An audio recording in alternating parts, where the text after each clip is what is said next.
We have some great alums, is really clear. Thank you so much, Julie and Chris, for your remarks. And now it is my pleasure to introduce another Nicholas School alum, our keynote speaker, Tim Mohin. As Director of Corporate Responsibility at Advanced Micro Devices, AMD, and author of a forthcoming book entitled Changing Business from the Inside Out, a tree hugger's guide to working in corporations, Tim represents a new generation of environmental leaders who understand business and sustainability can and indeed must go hand in glove. Tim received his Master of Environmental Management degree from Duke in 1984. Back then, some of you really weren't born back then, right? Back then, far fewer people than today believed there was common ground between the worlds of business and environment. If you wanted to be a successful leader, you got a degree in business management and focused on profits and didn't worry about the environment. And if you wanted to help forge a sustainable future, you viewed business with a wary eye and a safe distance. Wisely, Tim rejected both of these narrow views and has helped blaze a new trail, one that I'm proud to say many of our graduates here today will follow in the future. At AMD, he leads efforts to integrate sustainability into companies' global business practices and to enhance transparency, measurement, and verification of those efforts. As a result of Tim's leadership and innovation, Advanced Micro Devices, yes, has been cited as one of the greenest U.S. corporations by Newsweek magazine, has made the NASDAQ OMX Global Sustainability 50s Index and the Dow Jones Sustainability North American Index. Prior to joining Advanced Micro Devices, Tim led corporate sustainability and responsibility at some little-known companies such as Intel and Apple. And before that, he served as senior staff member on the U.S. Senate Committee on Environment and Public Works and as section head at the U.S. Environmental Protection Agency. Tim's book, Changing Business from the Inside Out, A Tree Hugger's Guide to Working in Corporations, will be published in August by Barrett Kohler Publishers and Greenleaf Press, and it's highly recommended, by the way. We are honored to have Tim with us today as our keynote speaker. Ladies and gentlemen, may I introduce Tim Mohin.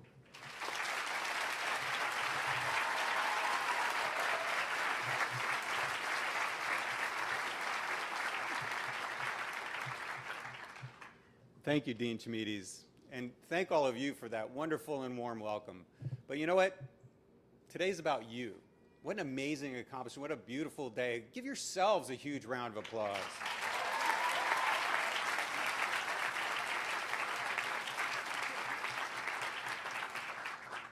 You know, I'm truly honored to address you today. I'm also somewhat humbled by the prospect of what I could say that can actually help you on the journey you start today.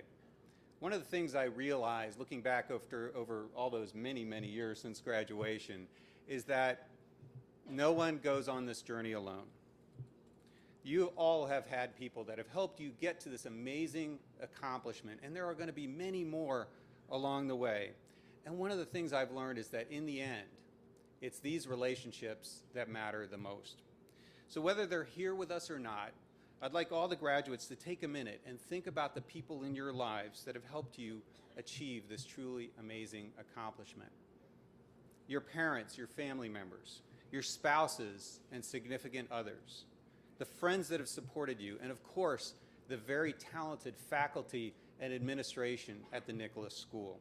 So right now, I'd like to ask each of the graduates to stand and applaud your loved ones, supporters, and teachers for helping you get to this juncture in life.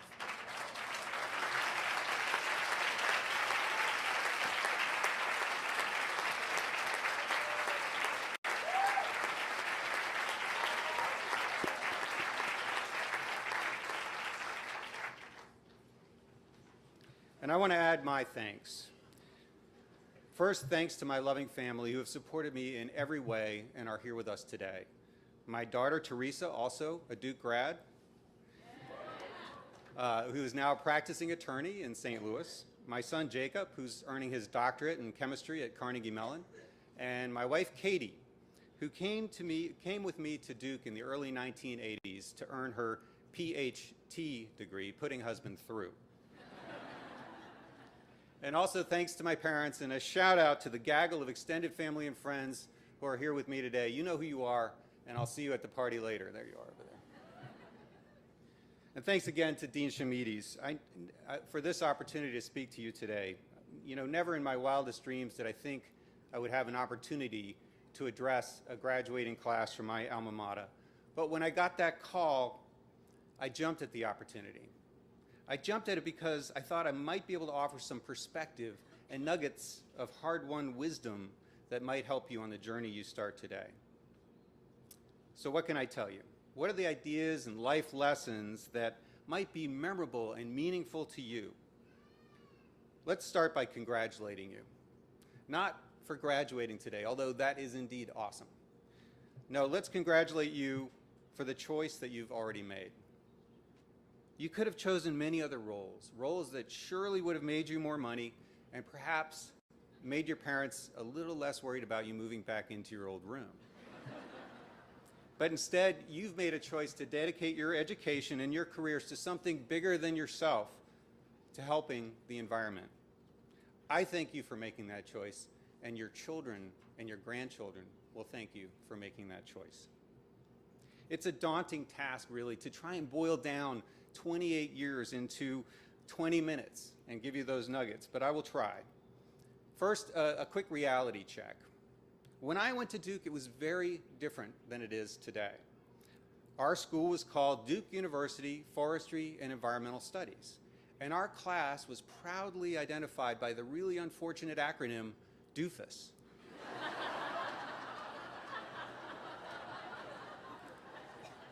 True story. We DoFi, we're housed in a wing of the BioSci building, and it kind of looked like a 1950s industrial complex. My advisor, Professor Rich DiGiulio, who started the same year I did, probably remembers we had to call the hazmat team to clean out old random unlabeled chemicals just to move into our lab. I did my master's project on an old spectrophotometer that if you walked too close to it went all kind of wonky. And you know, we wore a circle in the grass outside of BioSci playing hacky sack on our study breaks. But look at you now. The Nicholas School has emerged as one of the top environmental programs in the country with world-class facilities, top flight faculty, and the very best students, all of you.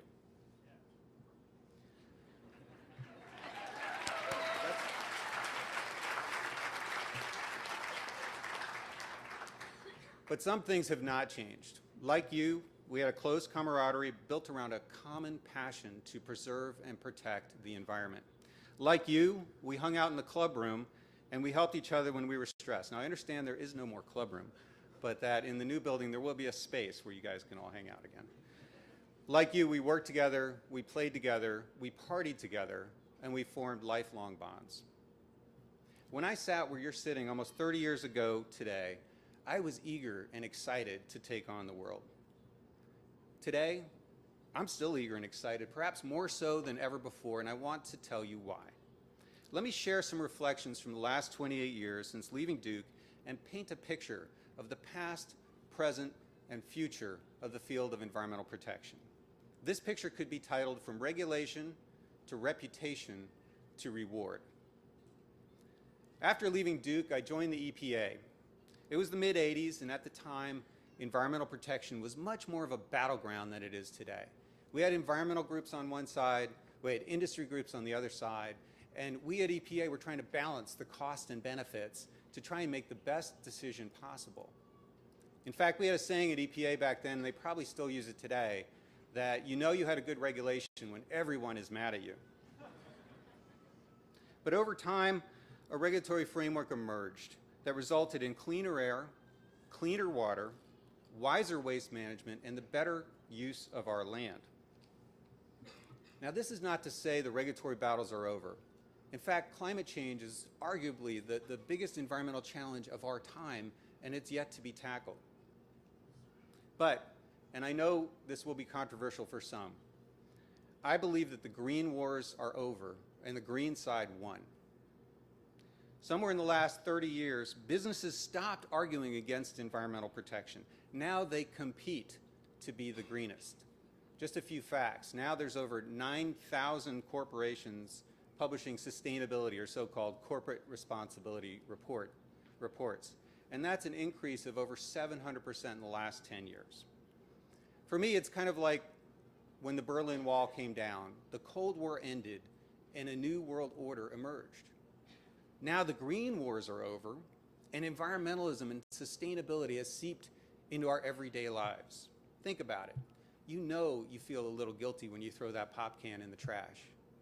You feel that smug sense of pride when you're wheeling around town in your Prius. And you have that feeling of victory when you remember your reusable bag going into the grocery store. People my age, we look back at the wasteful ways of our past and we wonder, what were we thinking? We have all changed in some very, very fundamental ways. And companies have changed too. They know that their customers, their shareholders, their stakeholders, their employees, they all care about environmental protection. And they know that doing something for the environment, far more than what regulations require, is important to their brand reputation and their very success as a business. And this changed everything. It brought the attention of the marketing group. It brought the attention of the product group, the CEO, the board of directors. The environment went from a cost of doing business to how we do business. And it gave rise to the sustainability or corporate responsibility departments that are now a fact of life in every Fortune 500 company. But while this shift was happening, there was a couple of other mega trends that changed how we approach sustainability: globalization and outsourcing. Globalization gave rise to the mega corporation. For example, some companies are now bigger than countries. If Walmart were a country, it would be the 25th largest economy on the planet, surpassing the GDPs of 157 other nations. My former employer, Apple, has now amassed enough cash to pay off Greece's national debt. And during last year's Treasury crisis, had more money than the US government. So as the movement of goods and capital across national boundaries has become easier, companies have increased profits by outsourcing their manufacturing to wherever it could be done the cheapest. And that's usually in places that have very lax environmental and labor standards. Let me tell you a quick story from the front lines of globalization and outsourcing. So when I was hired by Apple in 2006, my job was to start up and run their supplier responsibility program. I knew very little about Chinese factories. I had spent my entire career in environmental management, and so all of a sudden I was thrust into this situation with hundreds of thousands of workers who not only worked there, but they lived in dormitories at the site. And so I would go to China 4 or 5 times a year, and on these long days that would often be very, very contentious, I would wait to the end of the day, and I would turn to my Chinese hosts, and I would say, you know what, guys? I'm not going back to the hotel tonight. I want you to put me up in those dorm rooms with the workers. Well, this generated a huge amount of very urgent conversation in Chinese. And I don't speak Chinese, so I can only assume it translated to holy crap. But I prevailed, and by bunking in with those workers a couple of times, I learned more about those people and their situation than I could have ever hoped to learn any other way. I went in fearing the worst, but the experience actually taught me that these are very noble young people. They've come a long way, they've endured hardships, and they're working hard to help their families. It wasn't the gritty industrial revolution experience that I was expecting. In fact, it was very uplifting. So why do I share this with you? I share this because this experience is emblematic of today's sustainability challenges. Instead of working on a single issue in a single jurisdiction, my job was to enforce Apple's code of conduct across the entire planet. And that code of conduct wasn't just environment, it was labor and human rights and ethics and management systems and all of it together. I learned how all these issues are connected, how environmental quality depends on social justice and human rights, how fairness and the rule of law and transparency underlie everything that we do. And the take-home message for all of us is that the world has changed in some very fundamental ways that will forever alter how we, you and I, approach sustainability. The confluence of globalization, the rise of the multinational corporation, outsourcing, and increased public awareness of corporate behavior fueled by the internet and social media, has changed everything. Instead of a race to the top, these changes have brought about the corporate sustainability movement, which in my view is a race to the top. Companies now compete to be on the Dow Jones Sustainability Index or Newsweek's list of the greenest 500 companies or one of the hundreds of other sustainability rankings that are out there. But let's not sugarcoat this. Contrary to what some people believe, corporations are not people.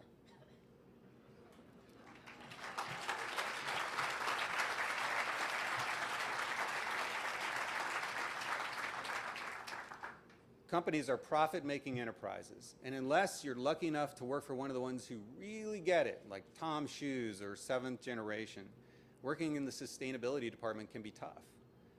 It's a little like being the designated driver at a cocktail party. So what does the future hold? One word: reward. Hockey legend Wayne Gretzky once said that the secret to his greatness was to skate to where the puck is going, not to where it's already been.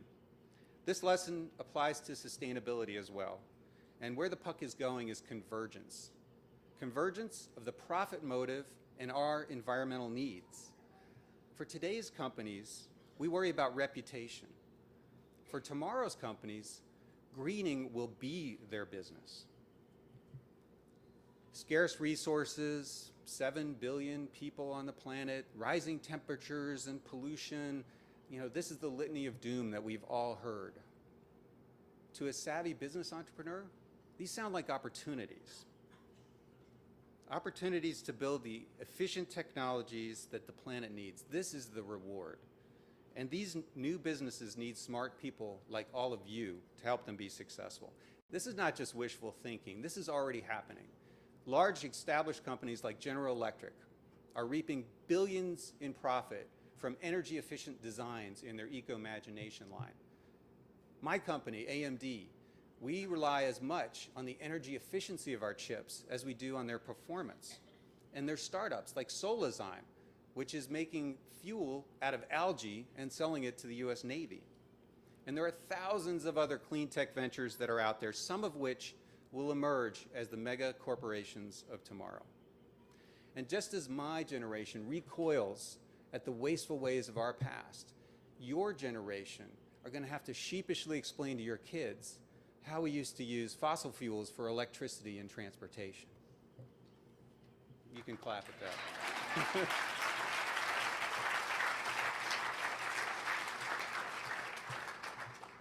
So I see a bright future. I see a bright future for all of us, and especially bright future for you as environmental protection has moved from regulation to reputation to reward.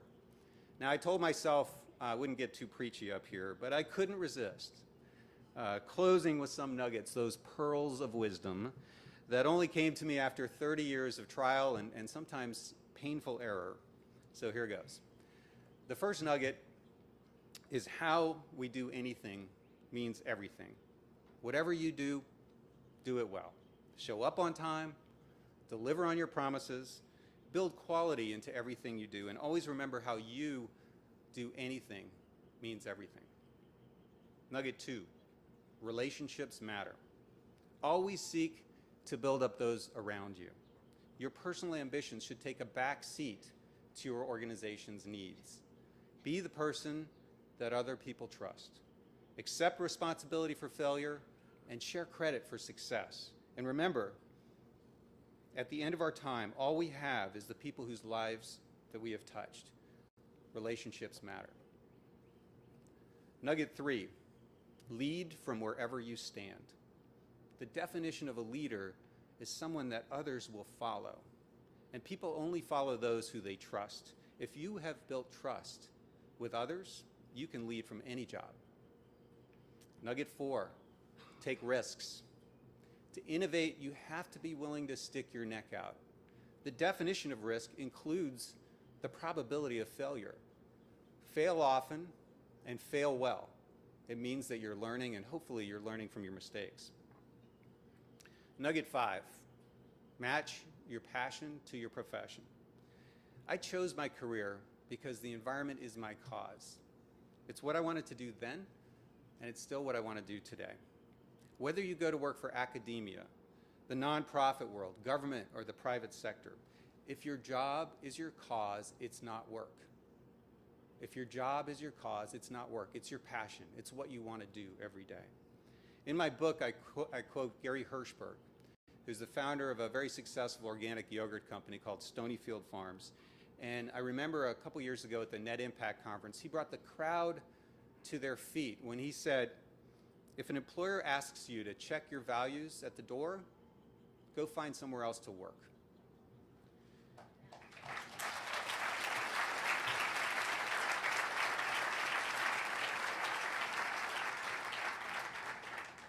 These are really important words, so for wherever your path leads you from this point onward, don't lose sight of your values, don't lose sight of your passion, stay conscious about what you're doing, and calibrate throughout your career to make sure you're doing something that makes you want to get out of bed every morning.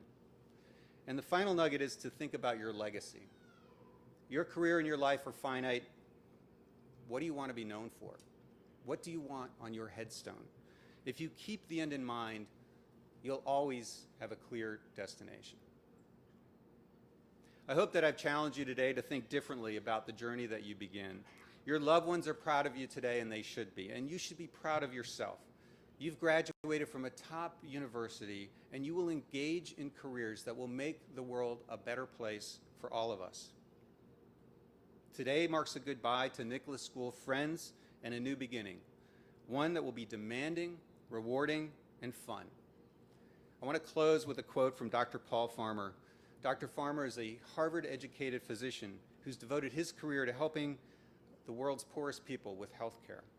He responded to a question about what advice he would give to college students who want to change the world with this statement. He said, "Acknowledge the world the way it is. Acknowledge your privilege. Understand that there are things that can be done, and there is not one path, but many if we want to take on these problems. Ask yourself, what is it you like to do? What is it you're good at? And then apply these skills to promote the movement for social justice globally." Congratulations to the class of 2012. Thank you, and good luck.